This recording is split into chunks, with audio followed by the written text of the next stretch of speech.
Welcome to the NHL playoffs, your White Lotus destination of ass cheek clenching. I hope you guys have done everything you needed to do. You've taken the necessary measures and precautions. You've prepared yourself, both physically and mentally, for 2.5 straight months of holding your ass cheeks clenched. Because that's the journey we're about to embark on. 2.5 straight months of ass cheek clenching. And that, I guess, already started. Typically, when the playoffs start, the first couple of games, the early part of the opening round, that's the closest part of the playoffs that resembles the regular season. You see some high scores. You see some guys score a hat trick, maybe. It's not usually immediately unders, but they just wanted to remind you, this is the time where ass cheeks reign supreme. Every single game so far, other than one, there's been 6, have all remained under 6.5.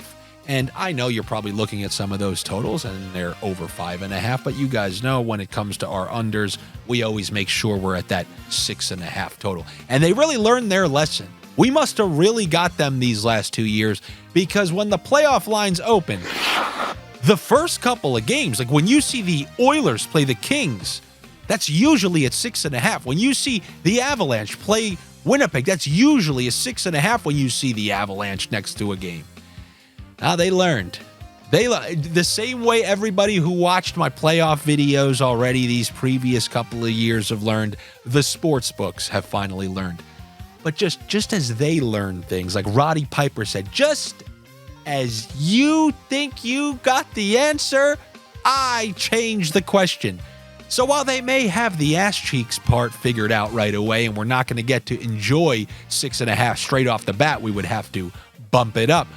I noticed something else that I teased on that longer Friday video with Josh. I noticed that the player period props were back up on Fanduel. I caught them come out with it during the Stanley Cup final, and then I did some experimenting. Now I'm about to tell you something.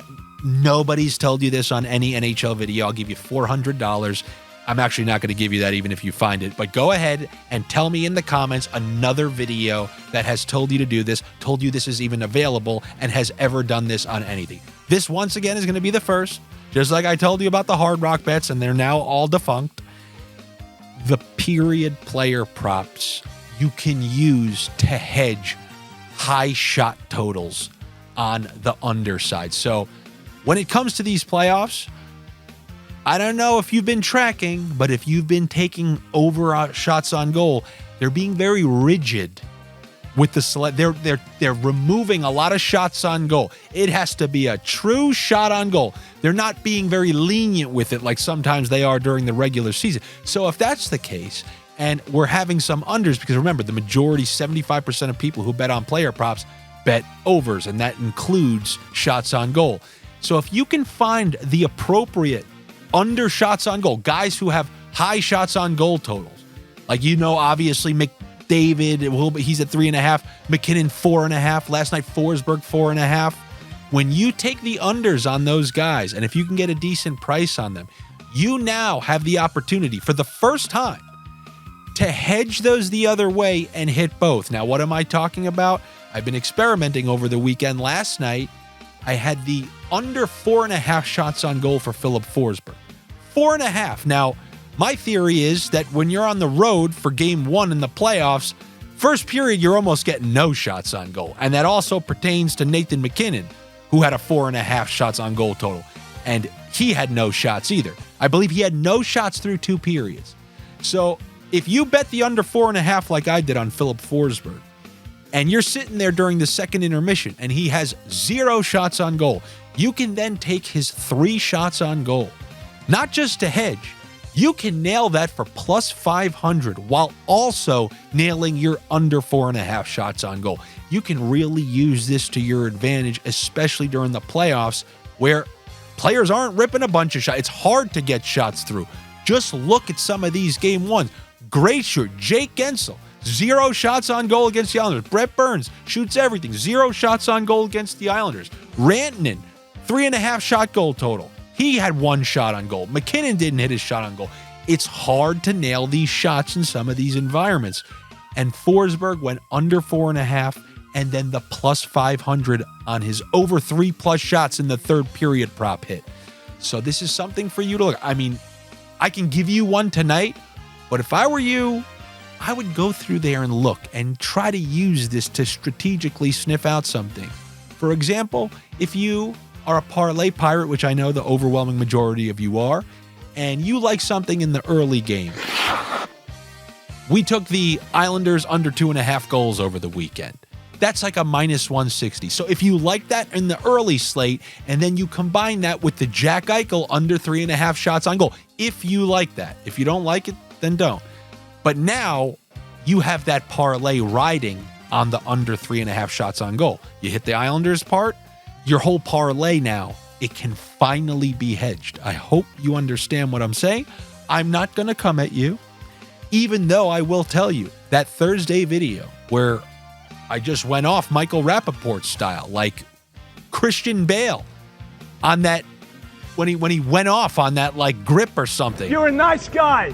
You're a nice guy, but I don't cut it when you're bullshitting around like this on set. That video did like the best for my YouTube channel of all the videos. That had the most engagement, shot show. So I ask all the time, and it's that classic, it's trying to incentivize me to do that. So if I just go nuts and destroy everyone, then my YouTube channel grows. What don't you get about it? What a scam. Now, out of just sheer stubbornness, I'm not going to do that, because then people get to say, oh, yeah, he doesn't even mean what he's saying. He got a bunch of clicks and a bunch of likes when he went off. So now he just goes off. He's the guy who goes off all the time. No, I'm going to save my go-offs for when the time is right. Oh, good for you. Now, going on to that Vegas game. This is a very interesting game because many people, they're just kind of picking Dallas. I had Dallas to win the division. They are an incredible team. However, I'm not one of these people who thinks Vegas can't. I don't want to use the word easily, but I do want to remind everyone. They beat Dallas in 6 games. They beat them in every single game this season. You know there are those kryptonite teams in every single sport that you got to avoid. Go ask the Packers about the 49ers.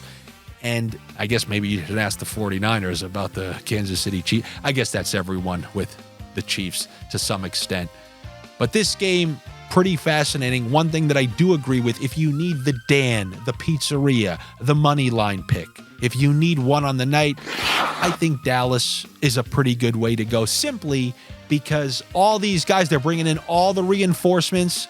It's like the Battle of Stalingrad. They're calling people from Siberia in just to throw people on the front line. They're activating everyone. Petrangelo's in there. Stone's in there.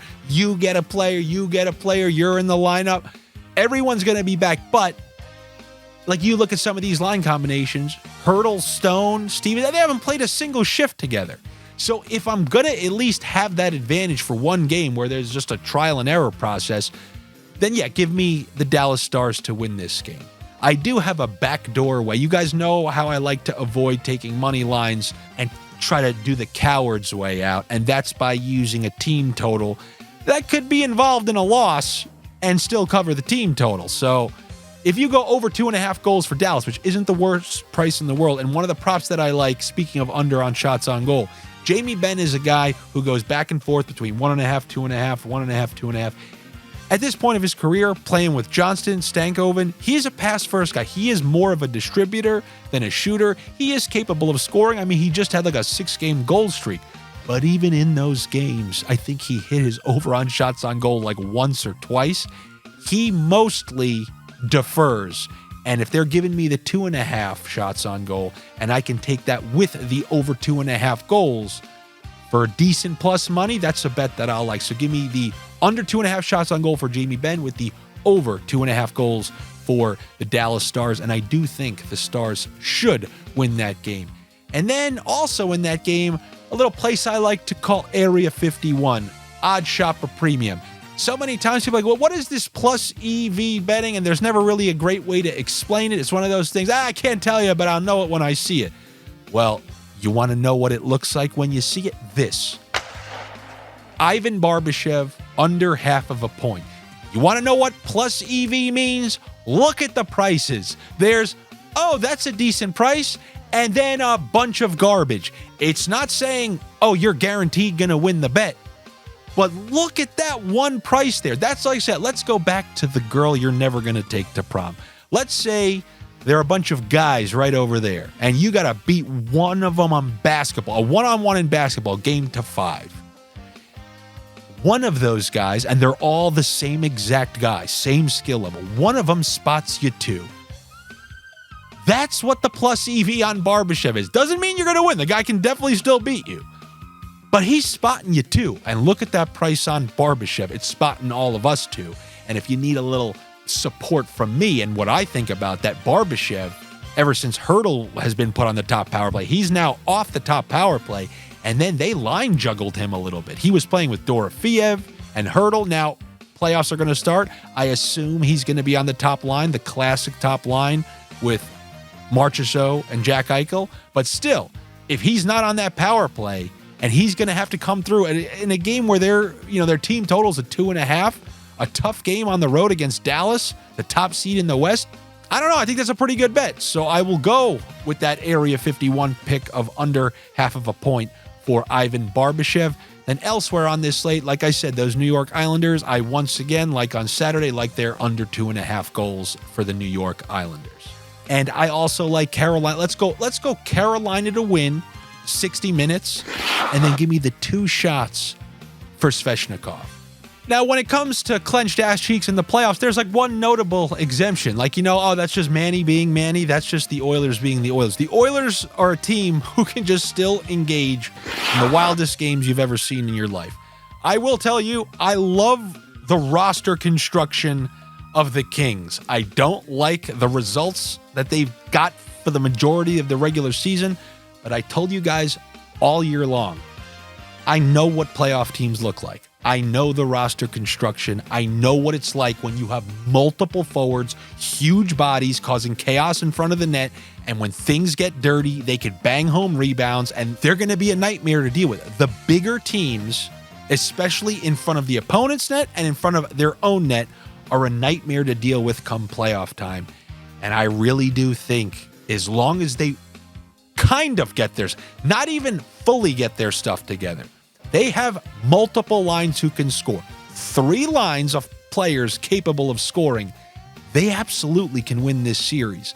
And in this game 1, against a team who they don't know what they're going to get out of their goaltending. Remember what happened to Skinner last playoffs? And they're a team who does give you chances. They're willing to trade chances. I'm going to take the Kings for over 2.5 goals at a pretty fair price. So give me the over 2.5 goals for the LA Kings. Sometimes the best values ain't at the pizzeria. Sometimes you got to go eat at other places. You ever see those DoorDash fees? Sometimes they get crazy. Anyway, good luck to you. Better luck to me. Hopefully you guys are excited for the playoffs like I am. Looking forward to clenching my ass for the next 2.5 months. Hopefully with all of you who are currently subscribed here and you're liking and engaging, regardless if I'm cursing at all you people. Hopefully I won't be. No, don't just be sorry. Think for 1 fucking second. But until tomorrow, may the rats be with you. What the f are you doing? And also with you. Da-da-da-da like this in the background. What the f is it with you? Are you professional or not? No! No!